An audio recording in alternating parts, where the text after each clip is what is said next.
নমস্কার, নিতাই কুকিং এ আপনাদের সকলকে স্বাগত। চলুন রেসিপিটি দেখা যাক।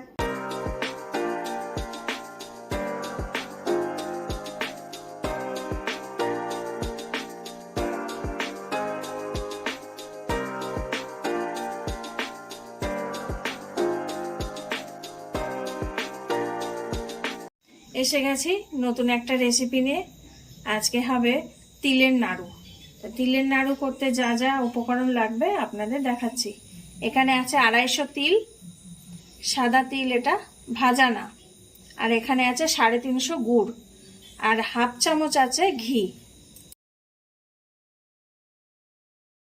কড়াই গরম আছে। তিলটাকে প্রথমে আমি ভেজে নেব, হালকা করে ভাজবো, লাল করব না, হালকা করে ভেজে নেব। তিলটা এখনো ভাজা হয়নি, ভাজা হবে, আর একটু ভাজা হবে। তিলটা ফুলে উঠেছে, ফুলে ফুলে গেছে, তিল থেকে সুন্দর গন্ধ বেরোচ্ছে। ভাজা হয়ে গেছে।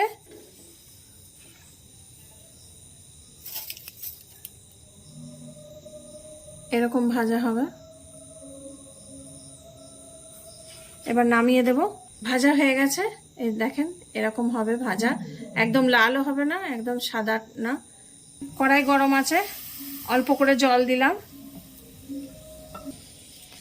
এবার গুড়টা ঢেলে দিলাম। গুড়টা এবার আস্তে আস্তে গলে যাবে। আমি গ্যাসের ফ্লেমটা জোরে দিয়ে দিলাম, হাইতে। এবার গুড়টা গলুক, তারপরে দেখাচ্ছি।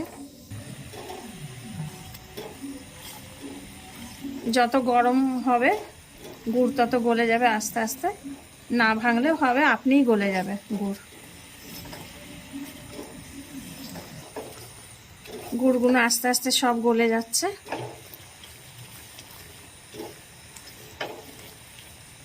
গুড় একদম ফুটে উঠেছে, ঝাঁক হয়ে যাচ্ছে একদম। এটাকে এখন ভালো করে জাল দিতে থাকবো। গুড় সব গলে গেছে, পুরো মেল্ট হয়ে গেছে, পুরো পুরো ঝাঁক হয়ে গেছে একদম, ফেনা ফেনা। এটাকে এখন ভালো করে জাল দেব, নাড়তেই থাকবো। এবার আমি গুড়টা চেক করব হয়েছে কিনা। জলের মধ্যে আমি কিছুটা গুড় দেব, একটুখানি গুড় দিয়ে দিলাম, কিছুক্ষণ পরে দেখব। গুড়টা হয়ে গেছে শক্ত, এই যে ভেঙে যাচ্ছে। গুড় হয়ে গেছে। গুড় আমি গ্যাস বন্ধ করে দিলাম। গ্যাস বন্ধ করে দিয়ে তারপরে আমি তিলটা মেশাবো। তাই আমি মাখাবো যে থালায়, সে থালায় এবার ঘি মাখিয়ে নেব।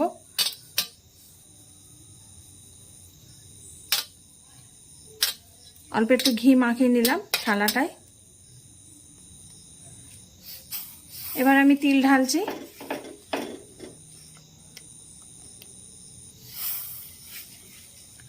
অল্প অল্প করে তিল ঢালছি।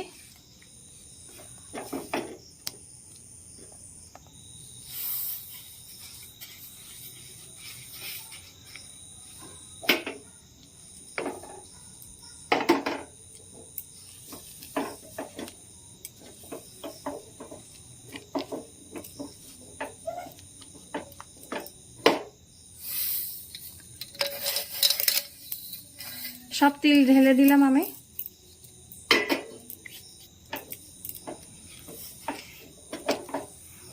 এবার ভালো করে মিশিয়ে নেব গুড়ের সাথে।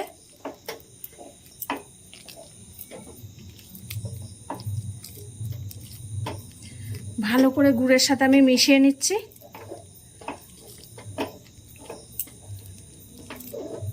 মেশানো আমার হয়ে গেছে, এবার আমি ঢেলে দেব।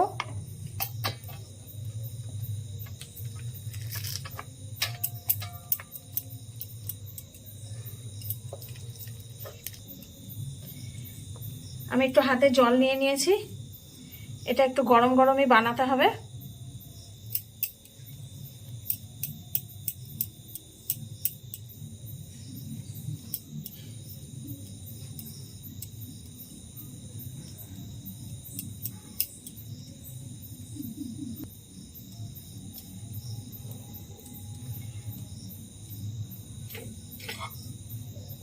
এই যে এরকম হচ্ছে।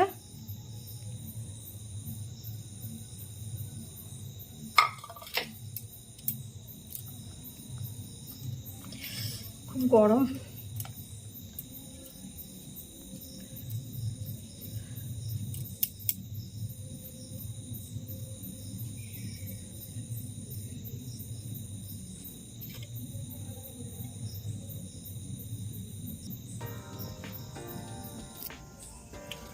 তিলের নাড়ু বানানো হয়ে গেছে, প্লেটে রেখেছি। দেখেন কিরকম লাগছে, সুন্দর গোল গোল করে বানিয়েছি, দেখতে তো ভালোই লাগছে।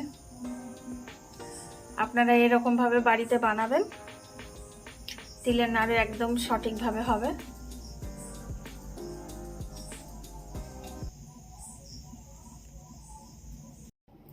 রেসিপিটি যদি ভালো লেগে থাকে তাহলে লাইক, কমেন্ট, শেয়ার এবং সাবস্ক্রাইব করবেন। আর যদি ভালো না লাগে তাহলে ডিসলাইক দিয়ে কমেন্ট করে জানাবেন। সকলে ভালো থাকবেন, আসি তাহলে।